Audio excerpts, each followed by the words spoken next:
ইংল্যান্ডের সর্বোচ্চ সম্মানগুলোর মধ্যে একটি হলো নাইটহুড। নামের আগে স্যার উপাধি বসানো যে কোনো মানুষের জন্য জীবনের পরম পাওয়া।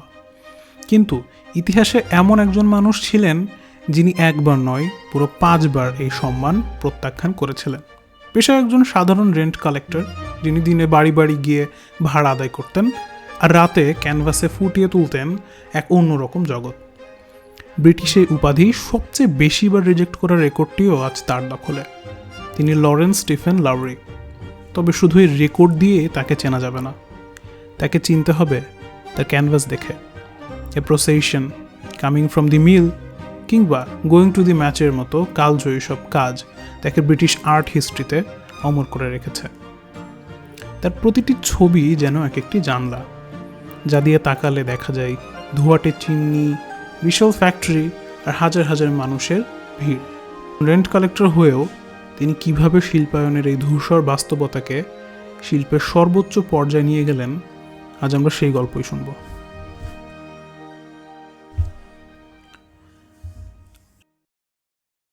লাউরি এমন এক সময় শিল্পী যখন ইংল্যান্ডের ম্যানচেস্টার আর স্যালফোর্ড ছিল শিল্প বিপ্লবের কেন্দ্রবিন্দু। সালটা 1910 থেকে 1950-এর মাঝামাঝি। চারিদিকে তখন কয়লার ধোঁয়ায় ঢাকা আকাশ, সারিবদ্ধ ইটের তৈরি ফ্যাক্টরি আর ঘড়ির কাঁটা ধরে চলা যান্ত্রিক এক জীবন। ঠিক এই পরিবেশেই গড়ে উঠেছিল লাউরির দেখার চোখ। আশ্চর্যের বিষয় হলো, শিল্প ইতিহাসে তার নাম উজ্জ্বল হলেও লাউরির জীবনে দীর্ঘ 42 বছর কেটেছে সাধারণ এক রেন্ট কালেক্টর হিসেবে। এটি কোনো শৌখিন কাজ ছিল না, বরং নিজের আর অসুস্থ মায়ের ভরণ পোষণের জন্য তাকে এই সংগ্রাম করতে হয়েছে। দিনের বেলা মাইলের পর মাইল নোংরা গলি আর বস্তিতে হেঁটে খাজনা আদায় করতেন তিনি। মায়ের অসুস্থতা আর একাকিত্বের চাপে পিষ্ট সেই দিনগুলোতে আর্টই ছিল তার একমাত্র মুক্তির পথ। পাবলিকলি তিনি নিজেকে একজন সাধারণ শৌখিন চিত্রশিল্পী হিসেবে দাবি করলেও আড়ালে তিনি প্রায় 20 বছর ধরে প্রাতিষ্ঠানিক শিক্ষা নিয়েছেন। অ্যাডলফ ভ্যালেতের মতো উস্তাদের কাছে তিনি শিখেছেন ইমপ্রেশনিজমের মারপ্যাচ। কিন্তু দিনের বেলা রেন্ট কালেক্টর হিসেবে তিনি সাধারণ মানুষের যে সংগ্রাম আর একাকিত্ব দেখতেন, সেটাই তার তুলিতে উঠে এলো এক অদ্ভুত নিষ্ঠুর সত্য হয়ে।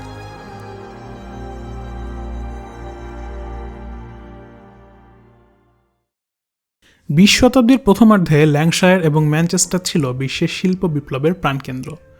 1910 থেকে 1950-এর দশকে এই শহরগুলো ছিল বিশালাকার টেক্সটাইল মিল, কয়লা খনি এবং ভারী শিল্প কারখানায় ঠাসা। লাউরির একটা সিগনিফিক্যান্ট পেইন্টিং ছিল গোয়িং টু ওয়ার্ক।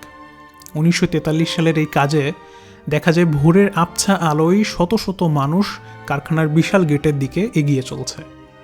এই ছবিগুলোতে তিনি যে অদ্ভুত সিগনেচার স্টাইল ব্যবহার করেছেন, তাকে অনেকে ম্যাথস্টিক ম্যান বলে ডাকে।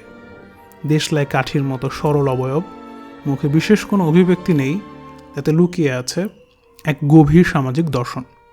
দ্বিতীয় বিশ্বযুদ্ধ চলাকালীন এই সময়ে শ্রমিকদের কোনো ব্যক্তিগত পরিচয় ছিল না, তাদের একমাত্র গন্তব্য ছিল ফ্যাক্টরি। ছবি চিমনিগুলো মানুষকে প্রায় গ্রাস করে নিচ্ছে, যা প্রকাশ করে যে মানুষের চেয়ে যন্ত্রের প্রাধান্য তখন অনেক বেশি ছিল। লাউরির আরেকটা সিগনিফিক্যান্ট পেইন্টিং হচ্ছে কামিং ফ্রম দি মিল।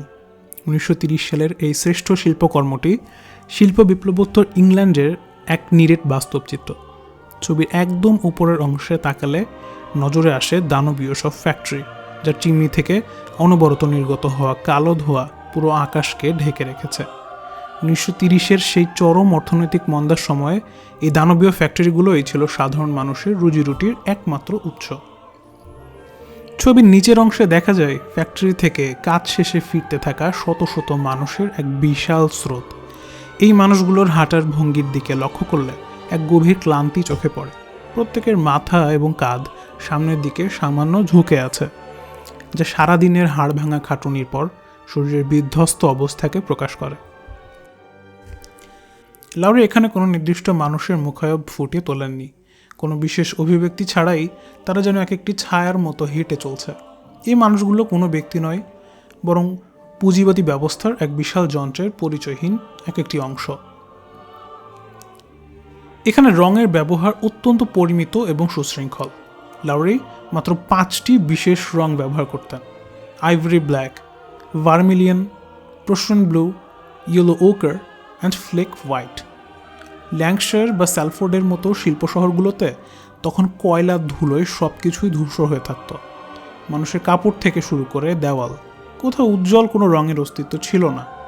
লাউরি কোনো ছায়া বা শ্যাডো আঁকতেন না, কারণ তার মতে ফ্যাক্টরির ঘন ধোঁয়ার নিচে আলোর প্রতিফলন হওয়া ছিল প্রায় অসম্ভব। এই পরিমিত রঙের বিন্যাস দর্শককে সেই সময়ের বিষণ্ণতা আর মলিন জীবনের এক গুমোট অনুভূতি দেয়। লাউরির একটা এক্সপেন্সিভ পেন্টিংয়ের কথা বলতে গেলে বলতে হবে গোয়িং টু দি ম্যাচের কথা। সর্বশেষ 1953 সালের এই ছবিটিতে শিল্পায়নের রুক্ষ জীবনের এক ভিন্ন রূপ দেখা যায়। সেই একঘেয়ে যান্ত্রিক জীবনে ফুটবল ছিল শ্রমজীবী মানুষের একমাত্র মানসিক মুক্তির জায়গা। এখানেও মানুষের সেই বিশেষ ম্যাচ স্টিক অবয়ব ব্যবহার করা হয়েছে, যা প্রমাণ করে যে কর্মক্ষেত্র হোক কিংবা খেলার মাঠ, বিশাল এই যান্ত্রিক সমাজ কাঠামোতে সাধারণ মানুষ সবসময় ক্ষুদ্র আর প্রান্তিক। ভিডিওর শুরুতে যে নাইটহুড বা রাষ্ট্রীয় সম্মানের কথা বলেছিলাম, লাউরি কেন সেই অভিজাত্যকে উপেক্ষা করেছিলেন? লাউরির ঘনিষ্ঠ বন্ধু শিল্পী হ্যারল্ড রাইলির মতে তিনি সিস্টেমের বিরোধী ছিলেন না, বরং তিনি ভয় পেতেন যে এই উপাধিগুলো সাধারণ মানুষের কাছ থেকে তার পরিচয় বদলে দেবে। তিনি চেয়েছিলেন মানুষ তাকে সেই রেন্ট কালেক্টর হিসেবেই চিনুক, যে তাদের জীবনকে খুব কাছ থেকে দেখেছে। তিনি বিশ্বাস করতেন নিজের সত্তাকে বদলে ফেলে পাওয়া সম্মান আসলে মূল্যহীন।